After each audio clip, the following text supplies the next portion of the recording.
Good morning to all.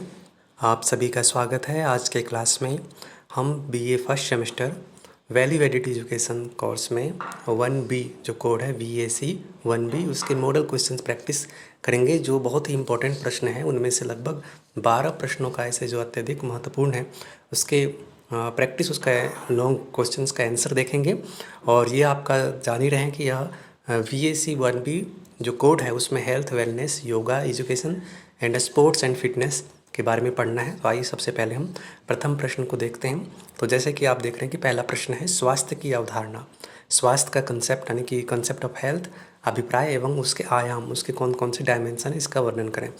तो हम सबसे पहले इसका एक संक्षेप में इंट्रोडक्शन लिख सकते हैं कि स्वास्थ्य की अवधारणा एक व्यापक और समृद्ध अवस्था को दर्शाता है, यानी कि हमारा जो शरीर के जो अलग अलग डायमेंशन है उसके एक समृद्ध अवस्था को दर्शाता है, जिसमें कि मानसिक, शारीरिक एवं सामाजिक हर पहलू सम्मिलित होती है। शारीरिक, मानसिक एवं सामाजिक ये तीनों पहलू सम्मिलित होती है।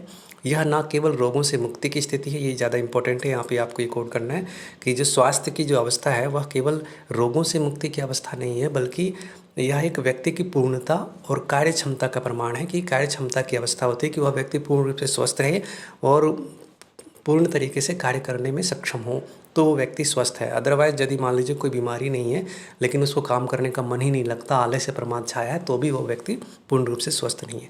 तो शारीरिक स्वास्थ्य के आयाम में कौन कौन से आएगा? तो शारीरिक स्वास्थ्य के आयाम में आता है पहला शारीरिक, मानसिक, सामाजिक एवं आध्यात्मिक। ये 4 मुख्य आयाम हैं, 4 डायमेंशन है। तो आप इसको डायग्राम भी बना सकते हैं एग्जाम में, ऐसे आप लिख सकते हैं कि स्वास्थ्य के कौन कौन से डायग्राम हैं। तो पहला आप लिख सकते हैं शारीरिक, फिर दूसरा है इसी प्रकार से आप लिख सकते हैं मानसिक, और ऐसे ही आप तीसरा बना सकते हैं सामाजिक, और चौथा जो है आध्यात्मिक।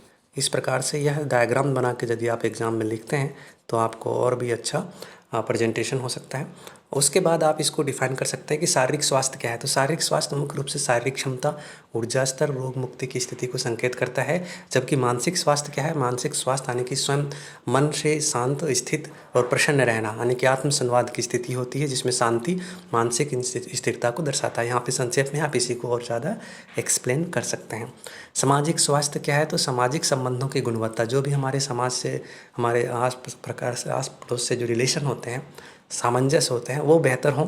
तो सामंजस्य बेहतर हों, सभी लोगों के साथ समर्थ संबंध यानी कि हमारे जो भी संबंधी हैं उसके साथ बेहतर तालमेल हों, और सामाजिक समरसता, सबके साथ हिल मिल जुल कर रहने की क्षमता, किसी प्रकार का तनाव या एक प्रकार से जैसे कहते हैं ना ईर्ष्या द्वेष आदि ना हो, सबसे प्रेम पूर्वक परस्पर मिलजुल करके रह सकें, ऐसे सामाजिक स्वास्थ्य होता है। अदरवाइज यदि ईर्ष्या द्वेष ये सब रहे एक दूसरे के प्रति तो वो सामाजिक स्वास्थ्य हमारा सही नहीं रहता है। आध्यात्मिक स्वास्थ्य क्या है? तो आत्मिक प्रगति यानी कि आत्मा से संबंधित, अपने भावनाओं को, अपने आध्यात्मिक उन्नति से संबंधित होता है। इसमें आत्मिक प्रगति, स्थिति, शांति एवं प्रसन्नता का भाव सम्मिलित होता है कि हम आत्म भाव में खुश रहें। हमारे केवल शारीरिक भाव नहीं, बल्कि मानसिक ही नहीं, सामाजिक ही नहीं, बल्कि आत्मिक स्तर पे भी हम प्रसन्न रहें। हमारा जो जीवन का लक्ष्य है उसे भी हम जानें और उसको भी प्राप्त करने के लिए कोशिश करें। तो इसको भी आप अच्छे से एक्सप्लेन कर सकते हैं। और इस प्रकार से अपने एक छोटा सा संक्षेप में निष्कर्ष भी लिख सकते हैं कि इस प्रकार से स्वास्थ्य का जो कंसेप्ट है वो क्या है। तो स्वास्थ्य की अवधारणा और अभिप्राय रूप में स्वास्थ्य एक सकारात्मक यानी कि पॉजिटिव रूप में और संतुलित जीवन शैली का रूप है, जिसमें हम सकारात्मक रूप से स्वस्थ रह सकें, रोगों से मुक्त रह सकें और जो भी हमारा कार्य है उसको सही तरीके से कर सकें। तो यह कैसे होगा? ये एक अच्छे जीवन शैली के रूप में हो सकता है, जिसमें संतुलन यानी कि बैलेंस होना चाहिए, ऊर्जा और आनंद होता है। यह व्यक्ति की कार्य क्षमता यानी कि उसके कार्य करने की पावर और क्षमता, आत्मविश्वास और समाज में सहयोगी भूमिका निभाता है। स्वास्थ्य का यह पूर्णता अनुभव करने का सबसे महत्वपूर्ण माध्यम है, जिसमें कि हमने 4 डायमेंशन पढ़े। निष्कर्ष में भी आप लिख सकते हैं कि स्वस्थ इन चारों आयामों का, शारीरिक, मानसिक, सामाजिक एवं आध्यात्मिक चारों आयामों का समग्र कल्याण के रूप में एक उत्कृष्ट अवस्था होता है। दूसरा है स्वास्थ्य को प्रभावित करने वाले कारकों की व्याख्या करें। ये दूसरा इंपॉर्टेंट प्रश्न है। तो हम देखते हैं कि स्वास्थ्य को प्रभावित करने वाले विविध कारक होते हैं, मतलब अलग अलग कारक होते हैं, फैक्टर्स होते हैं जो हमारे स्वास्थ्य को प्रभावित करते हैं। इनमें से शारीरिक, मानसिक, सामाजिक पहलू शामिल होते हैं। कौन कौन से? शारीरिक कारण भी होते हैं, मेंटल कारण भी होते हैं, सोशल कारण भी होते हैं। तो उसके अलावा हम देखते हैं कि सबसे ज़्यादा जो इफेक्ट डालता है हमारा आहार, हम क्या खाते हैं, वो हमारे स्वास्थ्य को प्रभावित करता है। सही आहार स्वास्थ्य के लिए महत्वपूर्ण होता है। पोषक की कमी या अत्यधिक प्रयोग शारीरिक समस्याओं का कारण बन सकते हैं और इसीलिए पोषणशील आहार जो भी मतलब हमारे शरीर को पोषित करने वाले हैं वैसे आहार को हमें लेना चाहिए, जिसमें अधिकतम प्रोटीन, फल, सब्जियां, अनाज और हरे पत्ते शामिल होना चाहिए। अधिक तेल, चीनी और प्रसंस्कृत खाद्य पदार्थ जो कि अत्यधिक रिफाइंड जो फूड्स होते हैं उसका सेवन सीमित रहना चाहिए, यानी कि कम करना चाहिए या तो नहीं करना चाहिए। फिर उसके अलावा जो व्यायाम है मतलब एक्सरसाइज का भी हमारे हेल्थ पे बहुत इफेक्ट पड़ता है। नियमित व्यायाम करना शारीरिक मानसिक स्वास्थ्य को बढ़ावा देता है और रोगों से बचाव में मदद करता है, यानी कि रोग से हमें दूर रखता है। तो इसलिए यदि हम नियमित एक्सरसाइज करते हैं, योग करते हैं, प्राणायाम करते हैं तो हमारा स्वास्थ्य और भी अच्छा होगा। तो ये स्वास्थ्य को प्रभावित कर रहा है और यदि नहीं करते हैं तो स्वास्थ्य हमारा खराब होगा। आवास मतलब हम जो रहते हैं, जो आसपास का वातावरण है वह स्वच्छ सुरक्षित आवास मानसिक और शारीरिक स्वास्थ्य के लिए महत्वपूर्ण होता है। यह मेंटल पीसनेस को भी देता है, मन प्रसन्न रहता है और शारीरिक स्वास्थ्य भी उसी तरीके से प्रभावित होता है। इसके साथ साथ में हमारा जो वातावरण है, जैसे जहाँ हम रहते हैं उसके आसपास का यदि प्रदूषण, धूल, धुआं, अत्यधिक शोर शराब ये सब यदि हैं तो वो वातावरणीय कारक भी हमारे स्वास्थ्य को प्रभावित कर सकते हैं। इसी प्रकार नशे में हम देखते हैं कि धूम्रपान, अत्यधिक शराब पीना और अन्य नशे जो स्वास्थ्य को हानि पहुंचाते हैं। तो यदि ये सब नशा से ग्रस्त है व्यक्ति तो उसका स्वास्थ्य खराब होगा और जो नशा से दूर रहते हैं उसके स्वास्थ्य अच्छा हो सकता है। रोग और अवसाद की अवस्था, यदि किसी व्यक्ति को शारीरिक और मानसिक रूप से कोई रोग या अवसाद है तो वो भी स्वास्थ्य को प्रभावित करता है, उससे और भी समस्याएं स्वास्थ्य संबंधी उत्पन्न होने लगते हैं। आर्थिक स्थिति में जो गरीबी, आर्थिक संकट या अधिक धन से संबंधित स्थितियाँ यदि कमज़ोर हैं तो उससे भी पौष्टिक आहार नहीं ले पाएंगे और मतलब उचित प्रकार से वो स्वास्थ्य का देखभाल नहीं कर पाने की वजह से भी उसके स्वास्थ्य पर नकारात्मक प्रभाव पड़ता है। सामाजिक संबंध, हमारा जो समर्थ सामाजिक संबंध स्वास्थ्य के लिए अत्यंत महत्वपूर्ण है। यदि हमारा सामाजिक संबंध अच्छे नहीं है, यानी कि लोगों से अच्छा रिलेशन नहीं है, एक स्वस्थ रिलेशन नहीं है, तो उससे भी हमारा स्वास्थ्य खराब हो सकता है। जो संबंधों में गलतियां या संबंधों में कमी स्थितियों को अधिक तनावदायक बना देता है, मतलब मन में तनाव, चिंता बना रहता है, जिसके वजह से शरीर में भी स्वास्थ्य संबंधी समस्याएं देखने को मिल सकता है। तो यदि इन कारकों को सही तरीके से हम देखा जाए तो इन कारकों के संयोजन से सही स्वास्थ्य के लिए महत्वपूर्ण सही आहार, नियमित व्यायाम, स्वच्छ और सुरक्षित आवास, सकारात्मक जो सामाजिक संबंध है, यह एक समस्त रूप से यदि देखा जाए तो स्वस्थ जीवन शैली के आधार का हिस्सा होता है। अर्थात यह स्वस्थ जीवन शैली का मुख्य कारक है जिससे हमारा स्वास्थ्य प्रभावित होता है। इसी चीज़ों को आप मुख्य रूप से ध्यान रखेंगे एग्जाम में। और ये जो मेन फैक्टर बताया कि जिसमें आहार है, व्यायाम है, आवास है, वातावरण है, नशे, रोग अवस्था, ये सभी चीज़ों को आप आराम से याद रख करके उसको अपनी भाषा में एक्सप्लेन कर सकते हैं। फिर ये दूसरा प्रश्न हो जाता है। नेक्स्ट हम देखते हैं तीसरा प्रश्न में है कि जो योग से संबंधित है, प्राणायाम क्या है, प्राणायाम के मुख्य प्रकार क्या हैं, इसके बारे में बताएं। तो सबसे पहले आप सभी जानते हैं कि प्राणायाम एक यौगिक अभ्यास है, मतलब योग अभ्यास का एक अंग है जो विशेष रूप से श्वास नियंत्रण, मतलब हम इसमें श्वास को लेते हैं, छोड़ते हैं और कुछ देर रोकते हैं, यानी कि उस पर नियंत्रण करने की कोशिश करते हैं। तो जिससे शारीरिक, मानसिक और आध्यात्मिक विकास को प्राप्त करने का उद्देश्य इसका होता है और उसको हम प्राप्त करते हैं। तो सबसे पहले एक संक्षेप में हम इसको जरूर कोड करें कि प्राणायाम का अर्थ क्या है, मीनिंग क्या है, मीनिंग ऑफ प्राणायाम। तो प्राणायाम प्राण और आयाम से बना है, दो शब्द से, प्राण और आयाम। तो प्राण का अर्थ होता है जीवनी शक्ति या जीवन की ऊर्जा, तो आयाम का अर्थ होता है विस्तार या फिर नियमन या नियंत्रण। तो प्राण की ऊर्जा, यानी कि प्राण जो ऊर्जा है, जीवन की ऊर्जा है, उसको नियंत्रित करने का विज्ञान प्राणायाम है। उसको विस्तृत करने का, नियंत्रित करने का विज्ञान क्या है, प्राणायाम है। तो यह अभ्यास विभिन्न श्वास प्रकारों को नियंत्रित करने के माध्यम से शारीरिक मानसिक स्वास्थ्य को सुधारता है। प्राणायाम के कई प्रकार बताए गए हैं, जिनमें से यदि योग के ग्रंथों में आप देखेंगे तो हठ प्रदीपिका एवं ग्रहण संहिता, ये दो हठ योग के मुख्य ग्रंथ हैं। इनमें प्राणायाम के मुख्य 8 प्रकार बताए गए। कितने बताए गए? 8 प्रकार के प्राणायाम मुख्य रूप से बताए गए। यदि एग्जाम में पूछा जाए कि ऑब्जेक्टिव टाइप में भी कि प्राणायाम के कितने प्रकार हैं, तो प्राणायाम के मुख्य रूप से 8 प्रकार हैं। तो इनमें से कुछ प्राणायामों को यहाँ देखते हैं, जो आपको लिखा है कि कुछ मुख्य प्राणायाम के प्रकार क्या हैं। तो उनमें से कुछ का हम यहाँ पे वर्णन करते हैं। तो जिसमें से पहला हम देखते हैं कि उज्जाई प्राणायाम। उज्जाई प्राणायाम में क्या होता है, इस प्राणायाम में श्वास को डीपली लिया जाता है, गहराई से ली जाती है और संपूर्ण रूप से श्वास को नासिका से लेते हुए फेफड़ों में आवाज़ के साथ वायु को भरते हैं और उसके बाद यह ध्यान और हम उसको रोकते हैं कुछ देर के लिए और फिर धीरे धीरे उस श्वास को छोड़ते हैं। तो इस ध्यान से जो प्राणायाम का यह जो अभ्यास है, इससे ध्यान की क्षमता बढ़ती है और शांति और मन में शांति को संचित करने में मदद करता है, यानी कि ध्यान की क्षमता बढ़ाता है, ध्यान करने की योग्यता लाता है और मन में शांति लाता है। ऐसे ही भ्रामरी प्राणायाम, भ्रामरी जैसे कि नाम से स्पष्ट है, भ्रमर मतलब भौरा, भौरे के समान गुंजन जिसमें करते हैं वह प्राणायाम भ्रामरी प्राणायाम। इस प्राणायाम में नासिका के माध्यम से श्वास को जब हम बाहर निकालते हैं, पहले तो हम श्वास को इनहेल करेंगे नासिका से, दोनों नासिका श्वास इनहेल करेंगे, कुछ देर अंदर रोकेंगे और जब बाहर निकालते हैं तो हम एक ध्वनि का निर्माण करते हैं। कौन सी ध्वनि का निर्माण करते हैं? भौरे के समान जैसे करते हैं, जैसे आप देख सकते हैं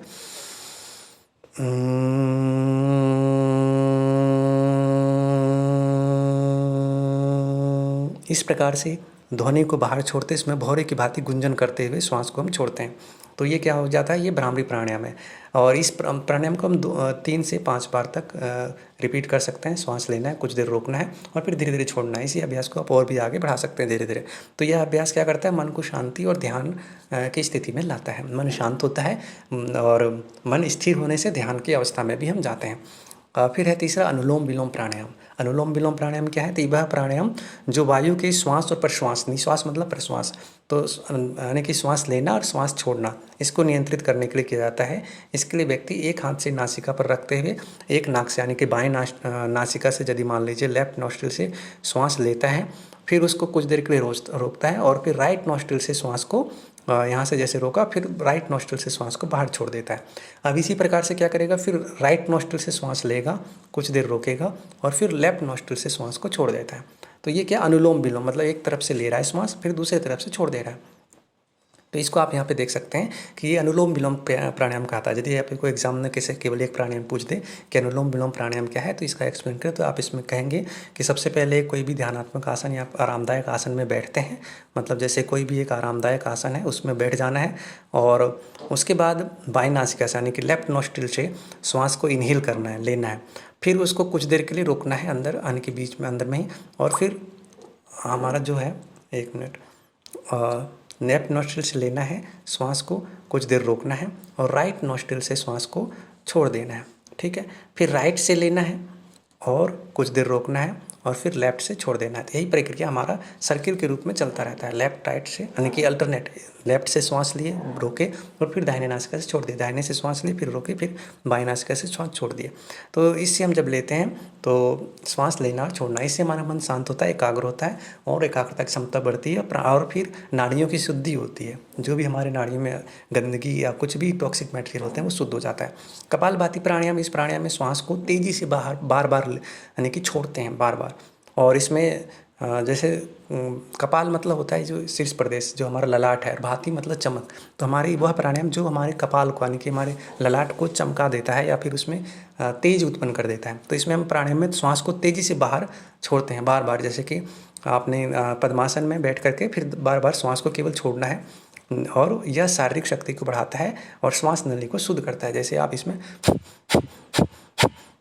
ये जो आवाज़ आप सुन रहे हैं, ये क्या है? कपालभाति प्राणायाम का आपको ध्वनि है। फिर है भ्रस्त्रिका प्राणायाम। भ्रस्त्रिका प्राणायाम में अंतरिक्ष, यानी कि वायुमंडल से श्वास को बाहर निकालते हुए आधे मुख से हवा ली जाती है और श्वास को शुद्ध करता है। उसके बाद धीरे धीरे उसको हम छोड़ते हैं, यानी कि आवाज़ के श्वास लेना। इन सभी जो प्राणायाम है उसको आगे के जो प्रश्न है उसमें हम डिटेल में बात करेंगे, तो आपको कैसे लिखना है ये भी दिखाया जाएगा।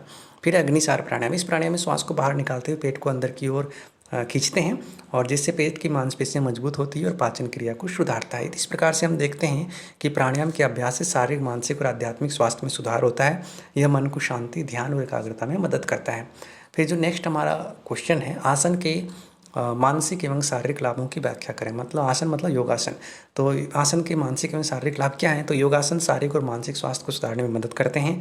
इन आसनों का नियमित अभ्यास शारीरिक लाभों के साथ साथ मानसिक स्थिति को भी सुधारता है। तो सबसे पहले हम शारीरिक लाभ देख लेते हैं, यानी कि फिजिकल बेनिफिट क्या है। तो यह शारीरिक संतुलन को बढ़ाता है। योगासन शारीरिक संतुलन को, यानी कि बैलेंस को बढ़ाता है। शरीर के अंगों को, संरचना को मजबूत करते हैं और शरीर को सुडौल बनाता है, मतलब हष्ट पुष्ट बनाता है, और जिससे ठीक से खड़े रहने में और अच्छे अपीयरेंस में मदद करता है।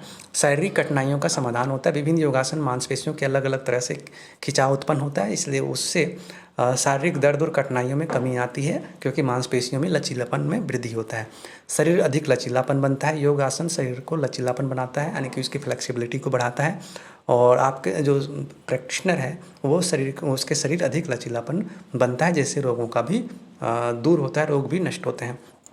श्वास नली का सुधार होता है, जो श्वसन तंत्र है उस पर भी आसनों के प्रभाव से उसमें सुधार आता है और श्वसन प्रणाली को स्वस्थ रखने में मदद मिलता है, ये आप लिख सकते हैं। मानसिक लाभ क्या है? तो मानसिक लाभ में तनाव कम होता है, स्ट्रेस, किसी प्रकार का जो जीवन में तनाव आते हैं तो योगासन से तनाव कम होते हैं, मानसिक चिंताओं को दूर करने में मदद होता है। मानसिक सामर्थ्य यानी कि मेंटल कैपेबिलिटी में वृद्धि होती है, योगासन मानसिक सामर्थ्य को बढ़ाते हैं और मानसिक चुनौतियों का सामना करने की क्षमता प्रदान करते हैं।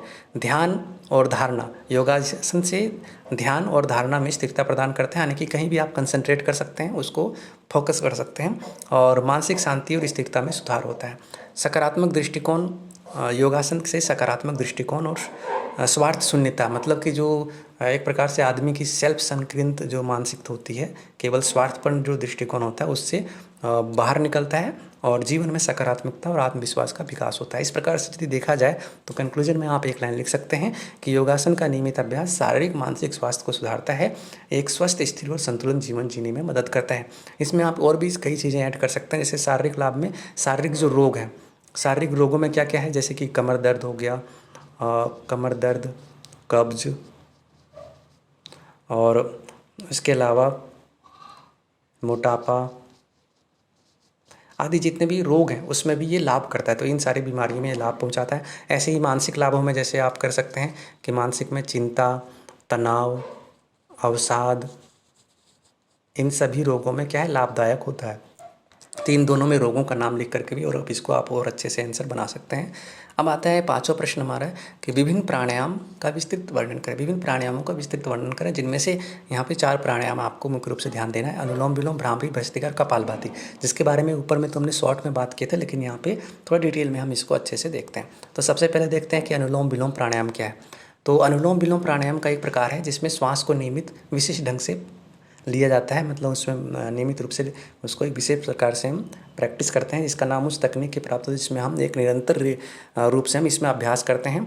अनुलोम विलोम मतलब एक तरफ से हमने अनुलोम और विलोम मतलब जैसा हम ले रहे हैं उसका दूसरा रिवर्स, उसको लेना और छोड़ना। तो विधि में क्या, सबसे पहले बैठ जाए, ये थोड़ा सा यहाँ पे बहुत ज़्यादा ध्यान रखने की ज़रूरत नहीं है ये लाइन को। और फिर उसमें सबसे पहले हम एक कोई भी ध्यानात्मक आसन में बैठ जाएं, संभव हो तो पूर्ण पद्मासन या सुखासन की स्थिति में बैठ जाएं, आंखें बंद करें और ध्यान की स्थिति में रहें, मतलब मन एकाग्र और शांत रखें। फिर अपने दाहिने हाथ से दाहिने नासिका को बंद करें और बाएं नासिका से श्वास लें, मतलब एक नोस्ट्रिल से, जैसे हमने कहा ना कि लेफ्ट और राइट, तो एक नासिका को बंद कर देना है और केवल लेफ्ट नोस्ट्रिल से श्वास लेना है।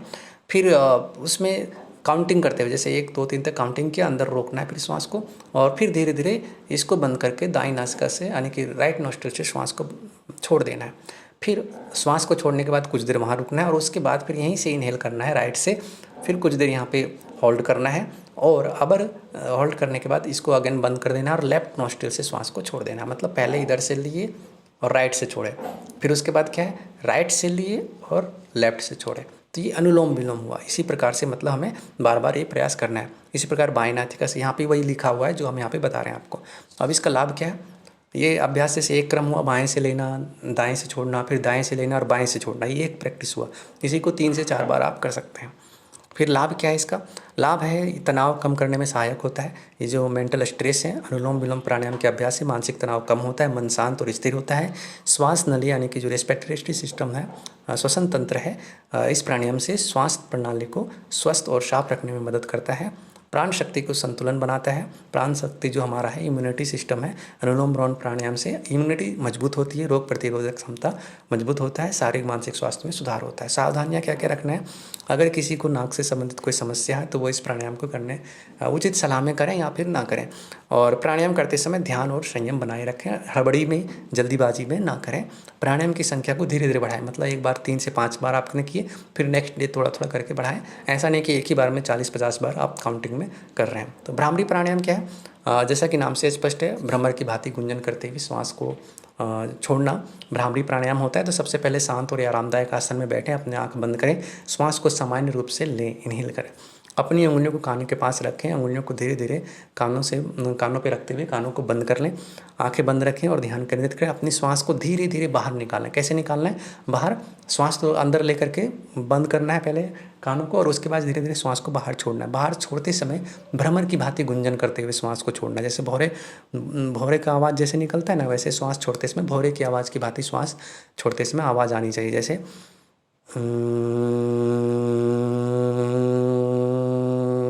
इसी प्रकार से आप जितना देर तक श्वास छोड़ते हैं उतने देर तक गुंजन करना है। इससे आपके ब्रेन में कंपन होगा, और जो ब्रेन की जो तंत्रिका तंत्र है, कंपन होने से मेमोरी क्षमता भी बढ़ती है, एकाग्रता बढ़ती है। ये सारे इसके लाभ हैं। इसमें ध्वनि उत्पन्न करें, और जिसे हम भ्रामरी कहते हैं। इस ध्वनि को कुछ समय तक उत्पन्न करना है, फिर धीरे धीरे ध्वनि को भी समाप्त करना, मतलब रिलैक्स करना है। अपनी सांस को श्वास छोड़ते समय धीरे धीरे अपने अंतर्दृष्टि में ले जाएं, यानी कि बंद आंखों से उस पर ऑब्जर्व करते रहें। फिर दूसरे श्वास से लें और फिर ऐसे ही छोड़ें और ध्वनि करते रहें। ध्यान और ध्वनि को स्थिर रखते हुए प्राणायाम के लाभों का आनंद लें, यानी कि उसके बेनिफिट को महसूस करें। इसका लाभ क्या है? तो मानसिक शांति प्राप्त होता है। भ्रामरी प्राणायाम करने से मानसिक तनाव कम होता है और मन की शांति बढ़ती है। नींद में सुधार होता है, क्योंकि ये मन को रिलैक्स करता है, मेमोरी को रिलैक्स करता है वाइब्रेशन से, कंपन से, तो इसलिए नींद में सुधार होता है, अच्छी नींद आती है। ध्यान की अधिकता, इस प्राणायाम से ध्यान की क्षमता बढ़ती है, मन शांत होता है, एकाग्र होता है, इसलिए ध्यान में भी आराम से मन स्थिर होने लगता है, चित्त स्थिर रखने में मदद मिलता है। सांस में नियंत्रण, यानी कि जो हमारे ब्रीदिंग है, श्वास प्रश्वास है, उस पर कंट्रोल होता है, और इससे श्वास की गति नियंत्रित होती है, श्वास लेने की क्षमता में सुधार होता है। तनाव कम करता है यह प्राणायाम। जो स्ट्रेस होता है ना, स्टूडेंट लाइफ में भी जो बहुत तरह की चिंता तनाव ये सब होते हैं, तो आप यहाँ पे ये भी लिख सकते हैं कि चिंता तनाव कम करता है। मतलब जो अनावश्यक चिंता और तनाव आदि होते हैं उसको ये कम करता है, और मानसिक संतुलन लाता है। मानसिक रूप से आदमी स्वस्थ, प्रसन्न और प्रफुल्लित रहता है। ये सभी चीज़ें आप अपने से भी ऐड कर सकते हैं। आप प्राणायाम अभ्यास करेंगे, देखेंगे क्या क्या फ़ायदा आपको महसूस हो रहा है। सावधानियाँ, भ्रामरी प्राणायाम करते समय क्या क्या सावधानी रखना चाहिए? तो इसके लिए इसके लिए जो है एक वातावरण शांत आपको देखना चाहिए, शांतिपूर्ण और शुद्ध वातावरण में अभ्यास करना चाहिए। पहला सावधानी, प्राणायाम के दौरान सारे प्राणायाम में ध्यान रखना है कि कोलाहल रहित वातावरण हो, शांत हो, और वहाँ पे पर्याप्त जो कहते हैं ना वातावरण में जो वायु हो वो शुद्ध और प्रदूषण मुक्त वायु वहाँ पे हों। और प्राणायाम के दौरान ध्यान और अंतर्दृष्टि को अस्थायी बनाए रखने के लिए संयम रखें, मतलब मन चंचल ना हो, मन शांत और स्थिर रहे, ताकि आप ध्यान और जो भी प्रैक्टिस कर रहे हैं उसमें एकाग्रता बनी रहे। अधिक ध्वनि और अधिक देर तक प्राणायाम ना करें, बहुत ज़्यादा तेज और बहुत ज़्यादा देर तक नहीं करना चाहिए, मतलब जितना आपकी कैपेबिलिटी है आराम से उतना करें। और इसके बाद प्राणायाम करते समय अपने ध्यान को सांसों पर और उसकी गति पर ध्यान रखें। जो श्वास आप छोड़ रहे हैं उस पर आपका ध्यान होना चाहिए, उसकी गति पर और उसके ध्वनि पे। अगर आपको अधिक संतुलित अनुभव होता है तो इस प्राणायाम को बढ़ा सकते हैं, मतलब 3 से 5 बार के अलावा आप इसको 5 से 10 इस तरह से आप संख्या को बढ़ा सकते हैं, लेकिन शुरुआत में सावधानी बरतनी चाहिए, तुरंत इसकी संख्या को नहीं बढ़ानी चाहिए। ऐसे ही जो नेक्स्ट प्राणायाम है हमारा भ्रस्त्रिका प्राणायाम।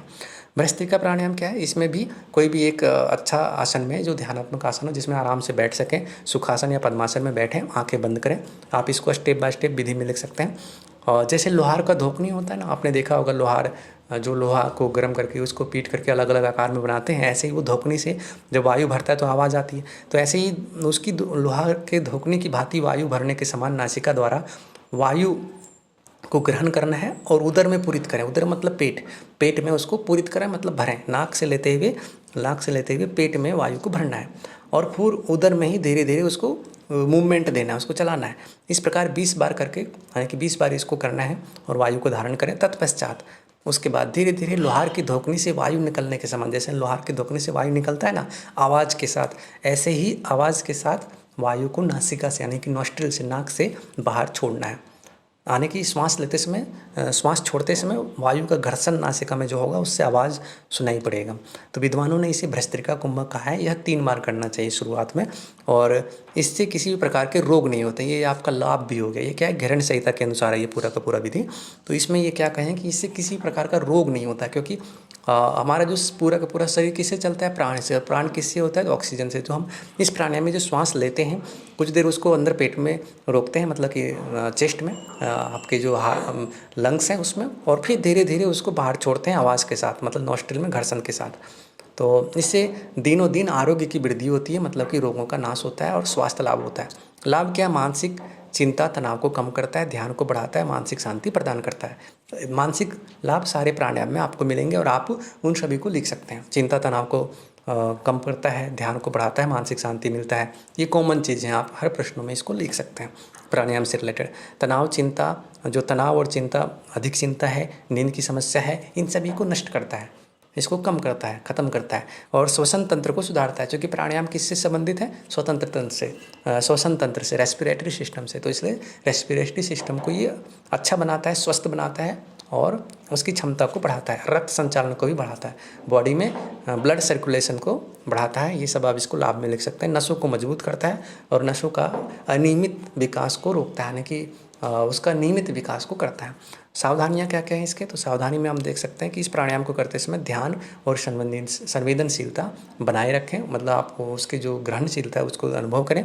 ध्यान और सावधानी के साथ इस प्राणायाम को करें ताकि किसी भी प्रकार की आपात स्थिति का सामना ना हो। और श्वास निकालते समय अधिकतम संभावित समय तक अपनी श्वास को बाहर छोड़ें।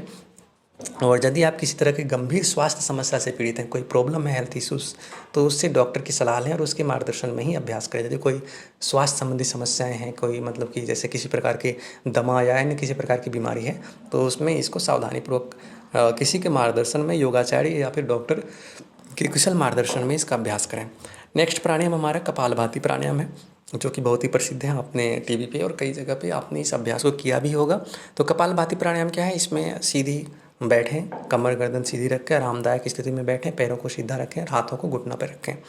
अपनी आंखों को बंद करके ध्यान केंद्रित करें, श्वास को धीरे धीरे लें, फिर ध्वनि के साथ फेफड़ों को खाली करें। मतलब श्वास को इनहेल करते समय आवाज़ नहीं आएगी, वो तो अपने आप ही ऑटोमेटिक आप ले लेंगे, लेकिन श्वास छोड़ते समय ध्वनि के साथ श्वास को बार बार छोड़ें। और हाथ कहाँ रहेगा? घुटनों पे। तो ये आप विधि में लिख सकते हैं, जैसे इस प्रकार से, मतलब बार बार श्वास को छोड़ने की आवाज़ आएगा। इसमें पेट अंदर की तरफ जाएगा बार बार श्वास छोड़ते समय। तो अपने पेट के अंदर पेट को अंदर की ओर धकेलें, जिससे श्वास अंतरण आसान हो जाएगा, मतलब बार बार श्वास छोड़ना आसान होगा। पेट को तेज़ी से बाहर की ओर निकालें, जिससे ध्वनि के साथ अंतिम अंश पर दबाव बने। यानी कि यह एक प्रैक्टिस है जो आप ऑटोमेटिकली करेंगे तो पता चल जाएगा। आपको केवल ये लिखना है कि आरामदायक स्थिति में बैठना है, घुटने को मोड़ करके, और यानी कि सुखासन या फिर जो पालथी मार करके जो बैठते हैं, हाथों को घुटने पर रखना है और श्वास को बार बार अंदर लेकर के बाहर छोड़ना है, कंटिन्यू छोड़ना है और उसकी संख्या को करें। इस प्रक्रिया में आरंभ में 20 से 30 बार लेना है, मतलब 20 से 30 बार करना है, बार बार श्वास को छोड़ना है। और इसमें ध्यान देना है कि आपकी सांस और पेट की गति संतुलित रहे, मतलब ना तो अत्यधिक बहुत तेज ना बहुत धीमा, मतलब नॉर्मल स्थिति में करना है, बहुत जल्दीबाजी नहीं करना है। इसका लाभ क्या है? इसका लाभ है स्वतंत्र तंत्र को जो है मजबूत बनाता है। कपालभाति प्राणायाम श्वास अंतरण को, बार बार जो श्वास ले रहे हैं छोड़ रहे हैं उसको बढ़ाता है। श्वास नली तंत्र को स्वच्छ करता है, उसके जो टॉक्सिक मटेरियल जो होते हैं रेस्पिरेटरी सिस्टम में उसको हटाता है, स्वस्थ करता है। पेट को जो स्वास्थ्य है, जो हमारा डाइजेस्टिव सिस्टम है उसको भी स्वस्थ करता है। अंदरूनी अंगों को मजबूत करता है, क्योंकि पेटों के मांसपेशियों पे इस पर प्रभाव पड़ता है, और पाचन को सुधारता है।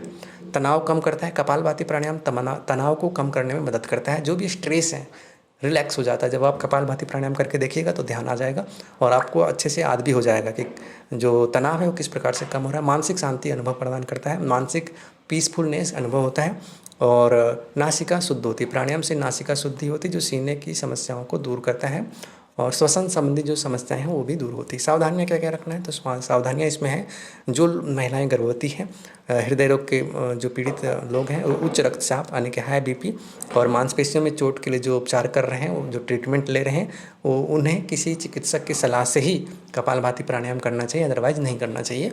यदि ऐसे कोई समस्या है, ऐसे कोई बीमारियाँ हैं जो यहाँ बताए गए, तब आपको चिकित्सक की सलाह में करना चाहिए, अदरवाइज नहीं करना चाहिए, अन्यथा अभ्यास इसको ना करें।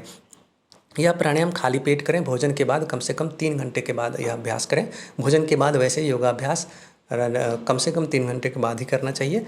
और उसके बाद अगर कोई व्यक्ति सिर दर्द, चक्कर, अस्वस्थता महसूस कर रहा है, मतलब कि वो स्वस्थ नहीं महसूस कर रहा है, तो वह प्राणायाम को उस समय ना करें। यदि ये प्राणायाम के बीच में, यदि प्राणायाम करते करते समय उसको सिर दर्द आ जाए, चक्कर आ जाए, या फिर किसी प्रकार की प्रॉब्लम महसूस करने लगे, तो उस समय वो प्राणायाम को छोड़ दे। उस समय वो अभ्यास ना करेंगे, क्योंकि हो सकता है उस समय उसके शरीर में कोई समस्या चल रही हो, जिसकी वजह से उस प्राणायाम से उसको कोई प्रॉब्लम आ रही है। या फिर उस समय यदि ऐसा होता है तो कोई चिकित्सक से परामर्श लें, या योग शिक्षक जो भी योगाचार्य हैं उनसे आप परामर्श ले सकते हैं कि आपके शरीर में ऐसा क्या प्रॉब्लम है, कोई हेल्थ इशू तो नहीं है, कोई शारीरिक समस्याएं तो नहीं है। ध्यान दें कि श्वास और पेट की गति को संतुलित रखें, मतलब श्वास लेना और पेट की गति जो बार बार अंदर बाहर होता है उसको संतुलित रखें, बैलेंस रखें, ना तो बहुत तेज़ ना बहुत ही अत्यधिक धीमा या बहुत ही अत्यधिक तेज नहीं हो। ध्वनि के साथ पेट की गति का अनुकरण करें, मतलब तारतम्यता बनाए रखें। अब आता है जो महत्वपूर्ण है, निम्नलिखित विभिन्न प्रकार के आसनों की व्याख्या करें। जो योगासन है जैसे वज्रासन, भुजंगासन, पवन मुक्तासन, चक्रासन, शवासन, तो इसकी व्याख्या करना है जो कि बहुत ही सरल है और आप इसको देखें। तो इसमें हम देखते हैं कि जो विभिन्न प्रकार के जो आसन हैं यहाँ पे बताए गए हैं, वज्रासन, भुजंगासन आदि। तो इसमें हम सबसे पहले वज्रासन का अभ्यास के बारे में देखते हैं। वज्रासन क्या है? तो वज्रासन के लिए कहते हैं, जैसे आप ये इमेज में देख रहे होंगे, कि दोनों जंघाओं को वज्र के समान दृढ़ करके दोनों पाँवों को गुदा के नीचे, यानी कि जो एनएस पार्ट है उसके नीचे लगाएं, और उस स्थिति में बैठने को वज्रासन कहा गया है। यह वज्रासन योगियों को सिद्धि प्रदान करने वाला है। मतलब कि घुटने से मोड़ करके दोनों पैरों को, एडी जो है वो एनएस पॉइंट के पास रहे, दोनों पैर मिले हुए और हाथ घुटनों पे रहे। यह स्थिति क्या है? वज्रासन, क्योंकि यह वज्र के समान मजबूत हो जाता है। यहाँ पे यदि कितना ही आघात लगे तब भी ये पैरों में कोई फर्क नहीं पड़ने वाला, तो इसलिए इसका नाम क्या है? वज्रासन। और एक और नाम है, क्योंकि इस तरह से बैठने से वज्रा नाड़ी एक्टिवेट होती है, तो इसलिए भी इसका नाम वज्रासन कहा गया। तो विधि क्या है? जमीन पर कंबल की तरह तह करके बिछा लें, आसन को ही बिछा लें, घुटनों के बल खड़े हो जाएं, और फिर उसके बाद धीरे धीरे घुटने को मिलाते हुए एक दूसरे के साथ मिलाते हुए उसके बाद बैठें। और उसमें ध्यान ये रखना है कि घुटना थोड़ा सा एक दूसरे से अलग भी रह सकते हैं, और दोनों पैरों के पंजों को इस प्रकार रखें कि दोनों के घुटने, दोनों के अंगूठे एक दूसरे से स्पर्श करें, जो पंजे हैं ना उसका यहाँ पे पीछे। और उसके बाद बैठते समय हाथों का सहारा लें, हाथों को घुटने के पास जंघों पर रखें। यहाँ पे जैसे आप देख रहे हैं इमेज में, ये जंघे पे रखे हुए, और हथेलियाँ नीचे की तरफ हों, सिर सीधा हो, मतलब बॉडी पूरा सीधा हो, सिर, गले, पीठ, गर्दन आदि सब एक सिद्ध में हो, सब एक सिद्ध में हो। पीठ को सीधा रखने के प्रयत्न में मेरुदंड को आवश्यकता से अधिक पीछे की ओर ना मोड़े। ऐसा नहीं कि शरीर सीधा करने के चक्कर में पीठ को पीछे की ओर धकेल दी और कर्व बना दिया, ऐसा नहीं करना है। और आंखें बंद कर लें, भुजाओं एवं पूरे शरीर को शिथिल बनाएं। शिथिल मतलब रिलैक्स करें, कोई तनाव नहीं, कोई खिंचाव नहीं शरीर में, और बिल्कुल रिलैक्स होकर के बैठें।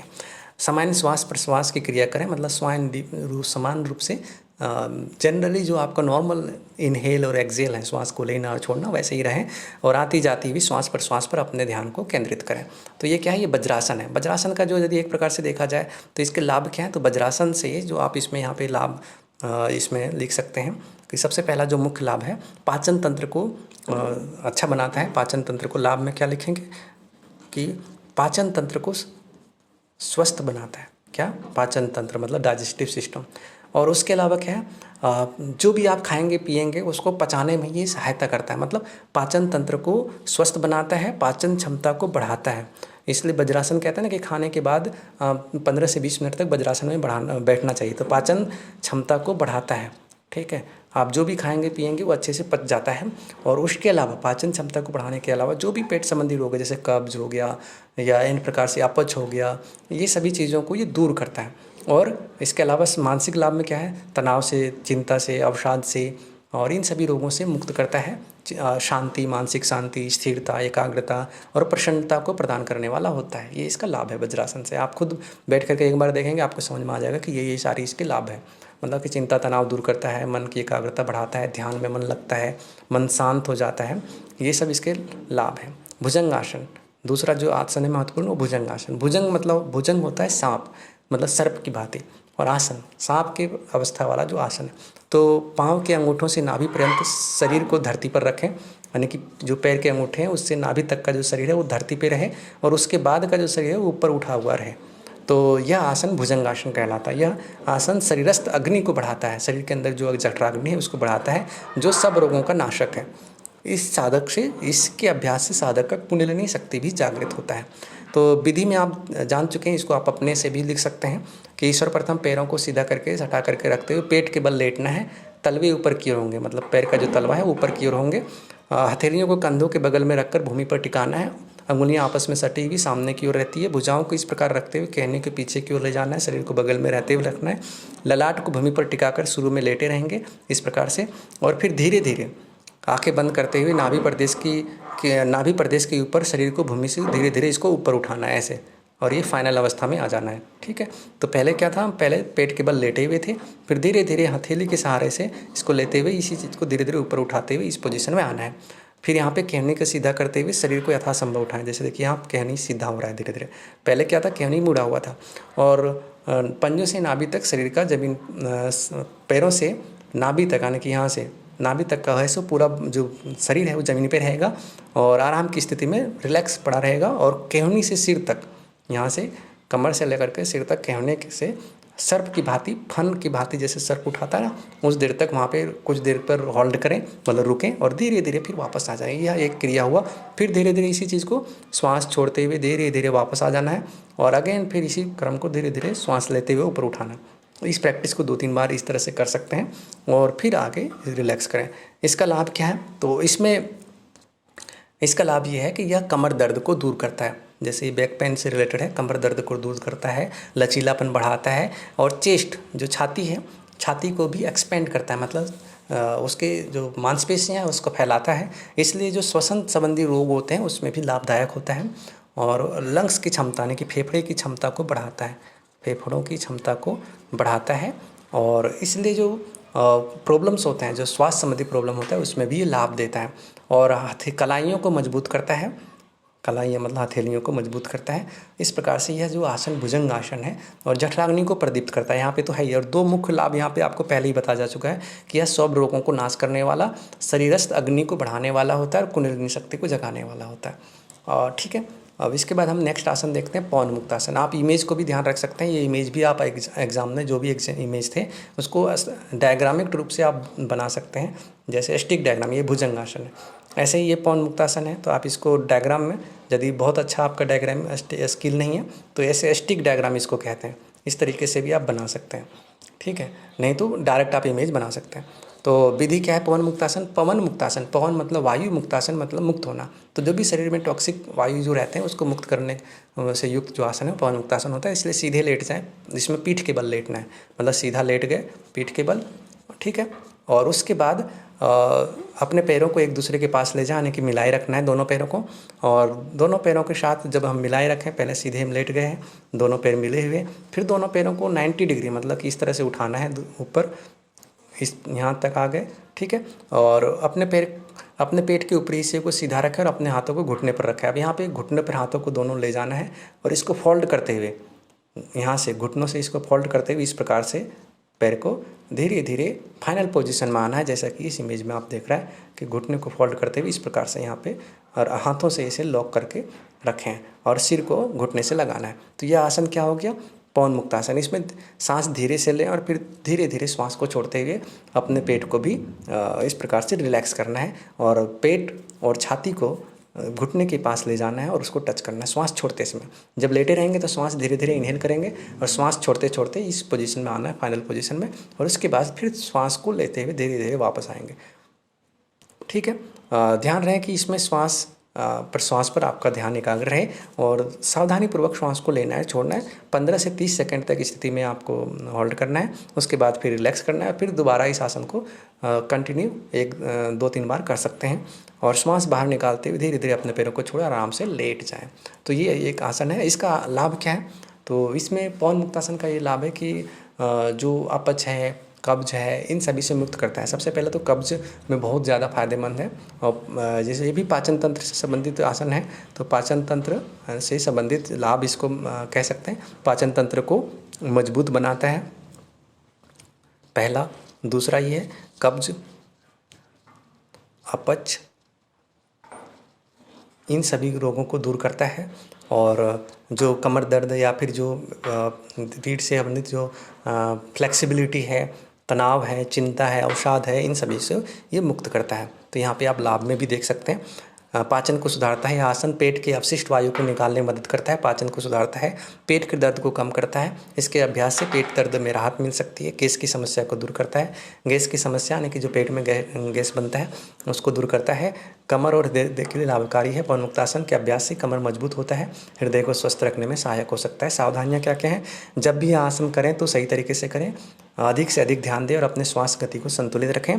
किसी भी व्यक्ति को किसी चिकित्सक की सलाह पर आसन करना चाहिए, खास करके जिनको कोई पहले से बीमारी है, कोई चिकित्सक प्रॉब्लम है, कोई चिकित्सकीय यानी कि थेरेपेटिक कोई प्रॉब्लम्स हैं उसको। अगर कोई किसी अन्य विशेष स्थिति में, जैसे कि गर्भावस्था में यदि कोई प्रेग्नेंट है या डिस्क संबंधी समस्या है जिसमें मतलब कि कोई रीढ़ की हड्डियों में कोई समस्या हुई है, कोई जख्म या फिर कोई चोट पहुंची है, तो उसको करने से पहले डॉक्टर से परामर्श लेना चाहिए। आसन करते समय ध्यान रखें कि कमर को दबाने की जगह पेट के ऊपरी हिस्सों को ही दबाना है, यानी कि उसमें टच करना है अपने जंघों को। ठीक है। चक्रासन नेक्स्ट आसन आपका जो काफ़ी इम्पोर्टेंट है। चक्रासन चक्र की रूप में दिखने वाला ये आसन चक्रासन कहलाता है। जो चक्र के रूप में दिखता है ना, इसलिए इसको चक्रासन कहते हैं। सबसे पहले सीधे पीठ के बल ही लेट जाएं और हाथों को पीठ के यानी कि छाती के बगल में नीचे दोनों रखने हैं, और उसके बाद दोनों हाथों को सीधे पेट के ऊपर रखें, उसको उन्हें उठाकर पैरों की ओर ले जाएं और धीरे धीरे यानी कि हाथों और पैरों के सहारे से कमर के पार्ट को ऊपर उठाना है। ठीक है। इसमें आप यहाँ पे देख सकते हैं। अब दोनों हाथों को सीधे रखते हुए बाएं दोनों में, जिससे कि आपके शरीर लचीलापन संभव हो। ये तो वही चीज़ यहाँ पे बता रहे हैं, आप इसको पढ़ लीजिएगा। फिर धीरे धीरे अपने हाथों की सहायता से शरीर को ऊपर की ओर उठाएं, जैसा कि एक चक्र की आकृति बन जाए, और धीरे धीरे कमर को इतना ऊपर उठाएं कि घुटने सीधे हो सकें धीरे धीरे। यदि आप आराम में सीधा नहीं कर सकते तो जितना भी उठे उतना ही पर्याप्त है। और फाइनल अवस्था में एक पूर्ण वृत्ताकार के रूप में ये पोजीशन आपको देखने को मिलेगा। यह एक चक्रासन है। जब आपका शरीर पूरी तरह से ऊपर उठ जाए तो सीधे बाएं हाथ को नीचे रखें और फिर दाएं हाथ को नीचे रखें। इस प्रकार की स्थिति में ध्यान और श्वास को संतुलित रखें। धीरे धीरे ध्वनि के साथ, यानी कि श्वास छोड़ते हुए धीरे धीरे नीचे आ जाए। श्वास लेते हुए धीरे धीरे ऊपर उठाना है और श्वास छोड़ते हुए फिर धीरे धीरे कमर को नीचे ले जाना है, और ये वापस आरंभिक अवस्था में ऐसे पीठ के बल लेटे रहना है। ठीक है। इसी अवस्था को 2-3 बार आप रिपीट कर सकते हैं। इसका लाभ क्या है? चक्रासन के लाभ जो है शारीरिक शक्ति को बढ़ाता है। चक्रासन शरीर की शक्ति को बढ़ाता है, मांसपेशियों को मजबूत करता है, कंधों को मजबूत करता है और कंधों की स्थिरता को बढ़ाता है, फेफड़ों को विस्तारित करता है, जो हमारा लंग्स है उसको विस्तारित करता है, श्वास जो श्वसन तंत्र है उसकी क्षमता को बढ़ाता है। यह हृदय के लिए लाभकारी है। इस प्राणायाम से हृदय को मजबूती मिलती है और जो हार्ट है हमारा वो हेल्दी होता है, स्वस्थ होता है और उसके स्वास्थ्य को बढ़ावा मिलता है। वजन घटाने में भी अभ्यास लाभकारी है। और यह जो आसन है, इसके अलावा यह जो आसन है वो वजन घटाने में मदद करता है और पेट की चर्बी को कम करता है। सावधानी कौन कौन से हैं? तो चक्रासन करने से पहले अपने शारीरिक क्षमता के अनुसार एक योगाचार्य या स्वास्थ्य विशेषज्ञ की सलाह लें। यदि आप इसको कर पाएंगे तभी, और जितना कर सकते हैं लेट करके, यदि आप कोई भी कर सकता है वैसे, तो जितना आप आराम से उठा सकते हैं उतना ही उठाएं। ऐसा नहीं कि शुरुआत में ही घुटने पूरा सीधा करने की कोशिश करें, क्योंकि ये थोड़ा सा एडवांस हो जाता है। तो इसलिए आप इसको इस हिसाब से देखना है कि जितना आप कर सकते हैं उतना करना है। यह आसन उच्च रक्तचाप, मांसपेशियों की जो प्रॉब्लम्स हैं या अन्य किसी जो स्वास्थ्य संबंधी समस्याएं हैं, गंभीर चोट आदि हैं, ऐसी स्थितियों में इससे सावधानी बरतें और ऐसा उस समय नहीं करना चाहिए यदि ऐसा कोई प्रॉब्लम्स है तो। ध्यान दें कि आपका पेट खाली होना चाहिए, मतलब कि शौच से निवृत्त होकर के भोजन के 3-4 घंटे बाद ही आप ये अभ्यास करें। और जब पेट खाली ना हो और भोजन कर लिए हों, ऐसी अवस्था में यह आसन नहीं करना चाहिए। संयमित रूप से प्राणायाम करें, जब भी आवश्यक हो तो आसन को रिलीज़ करें, मतलब उससे वापस आएँ और इसके बाद प्राणायाम का भी अभ्यास आप कर सकते हैं। फिर है शवासन। अंतिम ये आसन है जो आपके उस प्रश्न में थे, 4-5 आसन। तो शवासन क्या है? जैसे नाम से स्पष्ट है, शव मतलब होता है मुर्दा। तो शव की भांति लेट करके जो आसन करते हैं, तो शवासन करने के लिए सबसे पहले एक पर्याप्त लंबी चौड़ी आसन हो जिसमें आप पूरे अच्छे से फिट लेट सकें। आपके पैर आराम से फैले होने चाहिए, आपके हाथ सीधे और आरामदायक स्थिति में हों, और इसमें ध्यान रखना है कि जो हथेलियाँ हैं वो आसमान की तरफ हों, मतलब उंगलियाँ हथेलियाँ आसमान की तरफ हों, और कमर के बगल में ऊपर आराम से रिलैक्स हो। पैरों के बीच में भी थोड़ा सा गैप हो, दोनों पैरों के बीच में। और एक क्षण के लिए अपने शरीर के हर भाग को संवेदनशीलता के साथ संज्ञान में लाएं, मतलब कि आंखें बंद करके मन ही मन शरीर के पूरे भाग को ऑब्जर्व करें, यानी कि मन ही मन महसूस करें। और धीरे धीरे अपने मस्तिष्क को शांत करते हुए अपने शरीर के सभी अंगों को रिलैक्स करें, मतलब फील करें कि आपका हाथ शांत हो रहा है, आपका दोनों हथेली शांत हो रहा है, दोनों पैर शांत हो रहे हैं, मस्तिष्क शांत हो रहा है, पूरा शरीर शांत हो रहा है। इस प्रकार से मन ही मन आप अपने आप को निर्देश दें और फील करें कि आपका शरीर का एक एक पार्ट रिलैक्स हो रहा है, शांत हो रहा है, स्थिर हो रहा है। आप उसको महसूस भी कर पाएंगे, पूरा शरीर रुई की भांति हल्का आपको महसूस होगा। ऐसा लगेगा कि शरीर में कोई भार नहीं है, बिल्कुल हल्का। ऐसा लगेगा कि आप चटाई पर नहीं लेटे, बल्कि चटाई से ऊपर आप अपने आप को हल्का महसूस करेंगे। तो यह शांति जो आसन है, यह शांति और स्थिरता की अवस्था होता है जिसमें 10 से 15 मिनट तक आप रह सकते हैं। उसके अलावा भी जितना देर आप करें, जब तक आराम से रह सकें। इसमें सोना नहीं है, जागे रहना है, क्योंकि यह आसन बहुत ही आराम महसूस कराता है, बहुत ही रिलैक्स फील होता है। इसलिए ज़्यादातर लोग ज़्यादा देर तक जब प्रैक्टिस करता है तो उसी में नींद में आ जाता है और सो जाता है चुपचाप। तो आसन का अभ्यास करना, क्योंकि इसके बाद आप प्राणायाम का अभ्यास भी कर सकते हैं, तो इसलिए आसन में सोना नहीं है, बल्कि नेक्स्ट अभ्यास के लिए तैयार रहना। तो इसका लाभ क्या है? लाभ है तनाव का समापन, यानी कि तनाव को ख़त्म करता है। यहाँ पे आप ये कह सकते हैं कि तनाव को नष्ट करता है, तनाव में लाभकारी होता है, ऐसा भी लिख सकते हैं। तो यह शारीरिक और मानसिक तनाव को कम करने में मदद करता है, मानसिक शांति अनुभव करता है और अच्छी नींद आता है। योग निद्रा और ये शवासन करने से अच्छी नींद आती है, क्योंकि मन शरीर सब रिलैक्स हो जाता है, जिससे शारीरिक मानसिक स्वास्थ्य उत्तम होता है, अच्छा बनता है। मानसिक शक्ति, यह मानसिक शक्ति को बढ़ाता है, बुद्धि को तेज करता है, प्रखर करता है और शांति और स्थिरता को बनाए रखता है। और सेहतमंद त्वचा, जो हेल्दी हमारा स्किन है उसको बनाता है, चेहरे की जो रंग है उसको बेहतर बनाता है, तो त्वचा को स्वस्थ और चमकदार बनाए रखता है, क्योंकि जो भी तनाव होता है ना उसको रिलैक्स कर देता है। सावधानियाँ क्या क्या है? स्वास्थ्य की स्थिति, यदि कोई व्यक्ति किसी शारीरिक स्वास्थ्य या किसी भी प्रकार के स्वास्थ्य से पीड़ित है, तो जो इसमें नहीं करना चाहिए, जो इस आसन के लिए उपयुक्त नहीं है, तो उसके लिए सबसे पहले चिकित्सक से परामर्श लें। योगाचार्य से, आप योग चिकित्सक से भी आप वार्तालाप कर सकते हैं, उसके बाद अभ्यास करें। वैसे शवासन आप कर सकते हैं, बस कोई ऐसी क्रोनिक डिजीज़ ना हो। और श्वसन को, जो शवासन है उसको करते समय स्थिर और सुरक्षित अवस्था में आप इसका अभ्यास करें। अधिकतम लाभ के लिए शवासन को रात्रि को किया जाना ज़्यादा फायदेमंद होता है, या फिर कोई भी जब आसनों का सीरीज जब अभ्यास करें तो उसके अंत में, मतलब सारे आसनों के अभ्यास के अंत में ये अभ्यास कर सकते हैं। मानसिक शांति के लिए ध्यान केंद्रित करना और चिंता को दूर करना महत्वपूर्ण होता है, यह इसमें ध्यान रखें। और शारीरिक शिक्षा का इतिहास पर प्रकाश डालें, ये आपका नेक्स्ट महत्वपूर्ण प्रश्न है, जो कि इम्पोर्टेंट है कि शारीरिक शिक्षा का क्या इतिहास है, कब से कहाँ से इसको हम देखने को मिलता है इसका। तो शारीरिक शिक्षा का इतिहास बहुत प्राचीन है। क्या है? बहुत प्राचीन है, मतलब ये प्राचीन काल से शारीरिक शिक्षा के बारे में देखने को मिलता है। विभिन्न समाजों, संस्कृतियों में विभिन्न रूपों में विकसित हुआ है, या धीरे धीरे करके क्रम से विकसित हुआ है। यह शिक्षा विभिन्न विचारधाराओं, धार्मिक परंपराओं, आधुनिक शैलियों के साथ जुड़ा हुआ है। इसका मुख्य उद्देश्य जो क्या होता है? शारीरिक स्वास्थ्य, ऊर्जा और सामाजिक सहयोग को प्रोत्साहित करना होता है।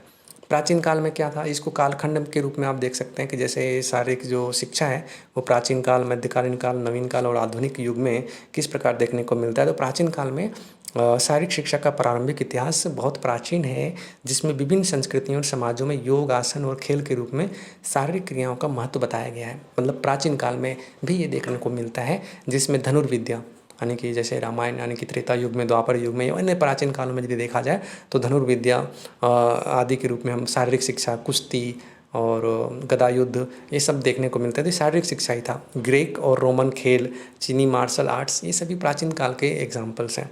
मध्यकालीन काल में क्या हुआ? मध्यकालीन जो मेडिएबल टाइम पीरियड में हम देखते हैं कि यूरोप में शारीरिक शिक्षा की परंपरा लड़ाई और सैन्य तैयारियों के रूप में विकसित हुई, जो युद्ध में सैनिकों को लड़ने के लिए प्रशिक्षित करते थे। राजकुमारों और नौकरशाहों को युद्ध के लिए तैयार किया जाता है, जिनमें उन्हें संयुक्त सामरिक, मानसिक, शारीरिक योग्यता दी जाती थी। और नवीन काल में, यानी कि 19वीं-20वीं शताब्दी में शारीरिक शिक्षा में महत्वपूर्ण परिवर्तन हुए, जिसमें यूरोप में जनरल फिजिकल एजुकेशन (जीपीई) की शुरुआत हुई, जिसमें व्यक्तिगत स्वास्थ्य और व्यायाम, स्वास्थ्य संज्ञान आदि शामिल है। इसके अलावा जापान में उत्तीर्ण बौद्ध योग और उनके अनुयायियों ने व्यायाम तकनीकों को विकसित किया, जिन्हें स्वास्थ्य शिक्षा, यानी कि शारीरिक शिक्षा के रूप में प्रस्तुत किया गया। आधुनिक युग में देखा जाए तो आज जो है शारीरिक शिक्षा के विभिन्न रूपों में संपन्न होती है, जिसमें स्कूल, कॉलेज और क्लबों में व्यायाम, यानी कि एक्सरसाइज, खेल, स्पोर्ट्स और फिजिकल एक्टिविटीज़ को शामिल किया जाता है। तो इसका मुख्य लक्ष्य छात्रों के संपूर्ण विकास को समर्थ बनाना है, जो उनके शारीरिक, मानसिक और सामाजिक प्रभाव को सुधारता है, उसके शारीरिक, मानसिक, सामाजिक अपीयरेंस को इम्प्रूव करता है। इस तरह से यदि कंक्लूड किया जाए, इसका निष्कर्ष बताया जा सकता है कि शारीरिक शिक्षा का इतिहास विभिन्न युगों और संस्कृतियों में विकसित हुआ है, जिनमें मानव जीवन के विभिन्न पहलुओं को समर्थ और स्वस्थ बनाने में मदद की है। ये आपका प्रश्न यहाँ पे पूरा हो जाता है। नेक्स्ट है स्ट्रेचिंग एक्सरसाइज पर संक्षिप्त नोट लिखें। स्ट्रेचिंग मतलब कि जिससे हमारी बॉडी में स्ट्रेच या तनाव और खिंचाव को महसूस कराने वाला, जैसे तनाव, मांसपेशियों में खिंचाव जो होता है ना, लचीलापन, तो ये सभी अभ्यास कौन कौन से होते हैं? तो स्ट्रेचिंग एक्सरसाइज, जिससे शरीर के अंगों में स्ट्रेच उत्पन्न होता है, खिंचाव महसूस होता है, तो यह शारीरिक स्वास्थ्य और कुशलता को बढ़ाने का एक महत्वपूर्ण तरीका होता है। यह शारीरिक कठिनाइयों को कम करने, लचीलापन बढ़ाने, शारीरिक संगठन को बेहतर बनाने में मदद करता है। यह व्यायाम कई प्रकार के हो सकते हैं, विभिन्न क्षेत्रों को लक्ष्य में रख करके बनाया जाता है, जैसे कि लेग स्ट्रेचिंग, पैरों का स्ट्रेचिंग, शोल्डर स्ट्रेचिंग। तो ये एक्सरसाइज है जिससे हम अलग अलग शरीर के अंगों को स्ट्रेच करने के लिए करते हैं। जैसे शोल्डर मतलब कंधों का स्ट्रेचिंग, खड़े होकर एक, इसमें क्या करना है, शोल्डर स्ट्रेच में खड़े होकर के एक हाथ को दूसरे हाथ के सामने लाएं, पीछे की ओर उस हाथ को दूसरे हाथ से खींचें, मतलब कि एक हाथ से दूसरे हाथ को पीछे की ओर ले जा करके खींचना है, जिससे शोल्डर की मांसपेशियों में व्यापक स्ट्रेच हो। जैसे फॉर एग्जांपल ये है, आप इस तरह से खड़े हो गए और ये आपका कंधा है, मतलब एक हाथ को ऐसे इस तरह से आप ले सकते हैं, दूसरे हाथ को भी यहाँ ऊपर से लाने करके इस हाथ को पकड़ करके ऐसे खींच सकते हैं। तो यहाँ पर क्या शोल्डर में स्ट्रेच आएगा, मतलब खिंचाव होगा। सांस इस प्रकार से श्वास लेते हुए 20 से 30 सेकंड तक होल्ड करना है खींचते हुए, और फिर दूसरे हाथ को इसी प्रकार से पहले हाथ से खींचें। तो ये कंप्लीट करना है, मतलब एक बार इस हाथ से दूसरे हाथ को शोल्डर को स्ट्रेच करना है, कुछ सेकंड तक होल्ड करना है, फिर दूसरे हाथ से दूसरे हाथों को स्ट्रेच करना है, यानी कि अदल बदल करके। फिर है दूसरा हाइपर फ्लेक्सर स्ट्रेच। इसमें घुटने को ज़मीन पर रखें और दूसरी पैर को आगे की ओर बढ़ाएं, अपने शरीर को आगे की ओर झुकाने की कोशिश करें, आगे की ओर झुकाएं, जिससे आपके पीछे की ओर की जांघ की मांसपेशियों में खिंचाव होगा। जैसे ज़मीन को घुटने पर जब हम रखते हैं और फिर दूसरे पैरों को आगे की ओर ले जाते हैं, मतलब कि ऐसे देखिए आप इस तरह से बैठ गए घुटने पे और एक पैर ये सामने है। अब जब सामने की ओर जाएंगे तो ये जो मांसपेशियां हैं उसमें खिंचाव महसूस होगा। तो इसी प्रकार दूसरे पैरों से करेंगे तो उसमें भी दूसरे पैर के जंघे हैं उसमें खिंचाव महसूस होगा। तो इस प्रकार से यह अभ्यास करते समय 20 से 30 सेकंड इसमें भी हर एक स्ट्रेचिंग में होल्ड करें, फिर दूसरे पैर से करें। तो ये 2 स्ट्रेचिंग था। तीसरा है हैमस्ट्रिंग। हैमस्ट्रिंग मतलब इसमें भी पैरों के जो मांसपेशियां हैं उसके नाम से है हैमस्ट्रिंग, पैर की एक मांसपेशियां है। सीधे खड़े होकर के पैर को आगे की ओर बढ़ाएं और उसे थोड़ा सा झुकाएं। अपने पैरों को जो पैर के तलवे हैं पैर की दिशा में खींचें, जिससे हैमस्ट्रिंग की मांसपेशियों में खिंचाव होगा। खड़े होकर के जो पैर के ऊपर ले जा करके उसको खींचना है।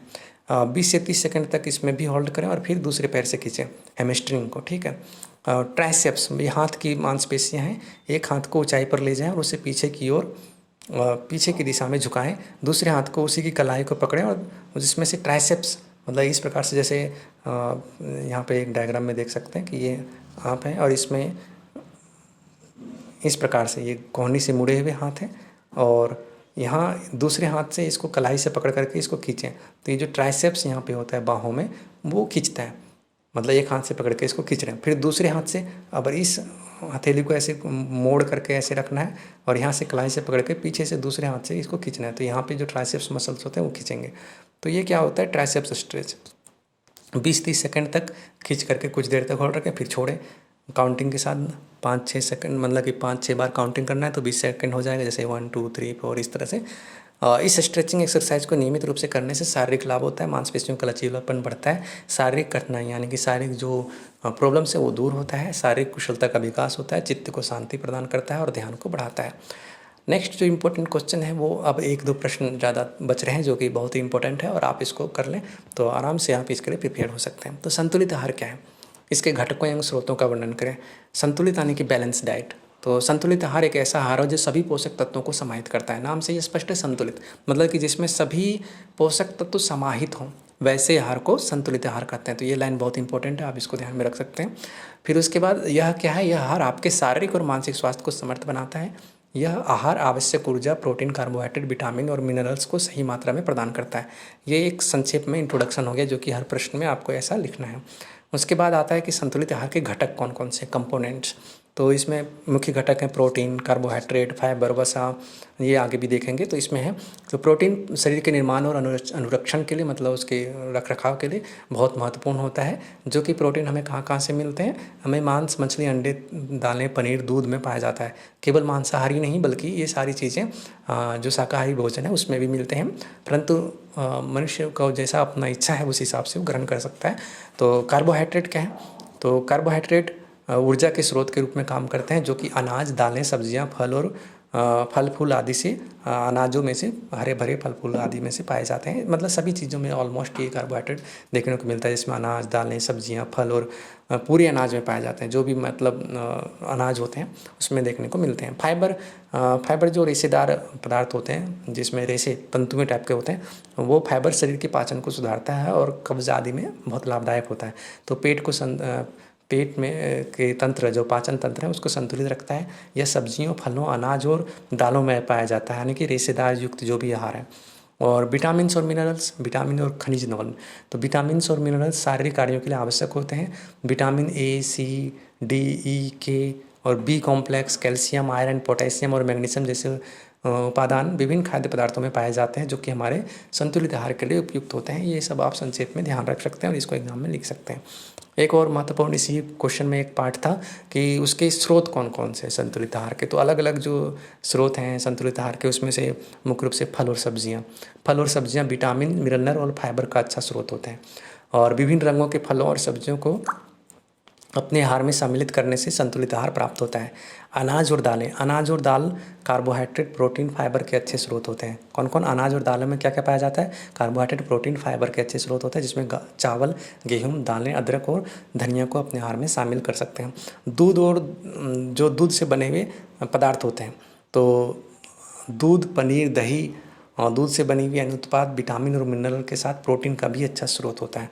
इसके अलावा जो मांस मछली खाते हैं, जो मांसाहारी हैं, वो भी अपने मांसाहारी भोजन से उसमें से जैसे मांस मछली से प्रोटीन, विटामिन के उत्तम स्रोत के रूप में वो ले सकते हैं। संतुलित आहार जो है वो निष्कर्ष में हम कह सकते हैं कि हमारे शरीर को शारीरिक मानसिक स्वास्थ्य को बनाए रखने में मदद करता है और स्वस्थ शरीर के साथ साथ स्वस्थ और ऊर्जावान बनाए रखने में बहुत ही महत्वपूर्ण होता है। ठीक है। 10वां प्रश्न है, मोटापा क्या है, इसके कारण, प्रभाव है, इसको कम करने का उपाय क्या है। मोटापा जैसे कि सामान्य सा एक दृष्टिकोण है कि यह एक जनरली आप देखते हैं कि जो व्यक्ति आवश्यकता से अधिक हेल्दी यानी कि मोटा हो रहा है, तो यह एक आम समस्या है।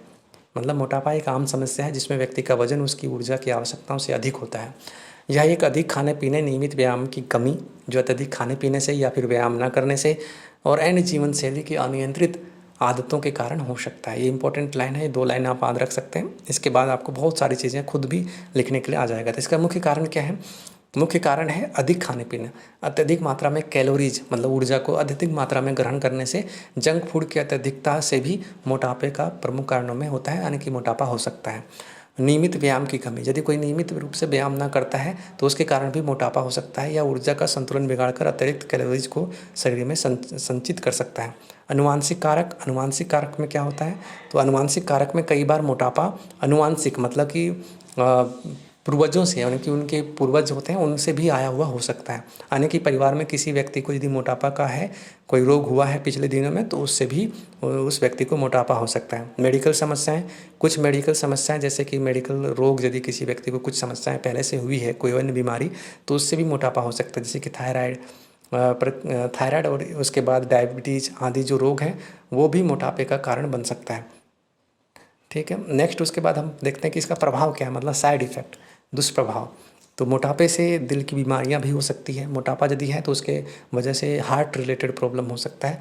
धमनियों की जो अत्यधिक धमनियों में दबाव, प्रेशर, ब्लड प्रेशर बढ़ सकता है, दिल के रोगों का कारण बन सकता है। डायबिटीज़, मोटापा है तो उसके वजह से वजन बढ़ने से, अत्यधिक वजन हो जाने से डायबिटीज़ के मुख्य कारक के रूप में आ जाता है, जो रक्त शर्करा यानी कि ब्लड में शर्करा को जो है बढ़ा देता है, जिसलिए डायबिटीज़ के रूप में देखा जाता है। और ब्लड शर्करा को नियंत्रित करने में जो मदद करता है वो भी कम हो जाता है। स्वास्थ्य समस्याएं, मोटापा अधिक होने से चिकित्सा समस्याओं का कारण बन सकता है, और भी कोई स्वास्थ्य रिलेटेड प्रॉब्लम हो सकता है, जैसे घुटनों में दर्द, पीठ में दर्द, कमर में दर्द आदि, ये सभी अन्य स्वास्थ्य संबंधी समस्याएं हो सकता है। क्या कुप्रभाव है, मतलब मोटापा है तो और क्या क्या रोग हो सकते हैं मोटापा के कारण से। मोटापा को कम करने के उपाय क्या है? तो मोटापा को कम करने के उपाय हैं, जैसे कि मुख्य रूप से उपाय है योग, जिसमें आसन, प्राणायाम, नियमित रूप से जॉगिंग, टहलना, साइकिलिंग, इन शारीरिक गतिविधियों को नियमित रूप से करना मोटापे को कम करने में मदद कर सकता है। इसके अलावा महत्वपूर्ण है संतुलित आहार, बैलेंस डाइट। संतुलित आहार लेना, ताजे वाले पौष्टिक खाद्य पदार्थ को शामिल करना, प्रोसेस्ड और जंक फूड को जो यदि ग्रहण करता है तो उसको कम करना, प्रोसेस्ड और जंक फूड आदि को कम करना, नहीं ग्रहण करना, उससे बचना मोटापे को कम करने में मदद कर सकता है, तो ये ध्यान रखना है। और स्वस्थ जीवन शैली यानी कि हेल्दी लाइफ स्टाइल, रहन सहन जो है वो अच्छा बनाना, नियमित नींद, स्वस्थ जो सुसंगत संगीत का श्रवण, मतलब हेल्दी क्लासिकल म्यूजिक या जो भी जो रिलैक्स करता हो उसको सुनना, ध्यान और प्राणायाम का अभ्यास, ये बहुत ही इंपॉर्टेंट है।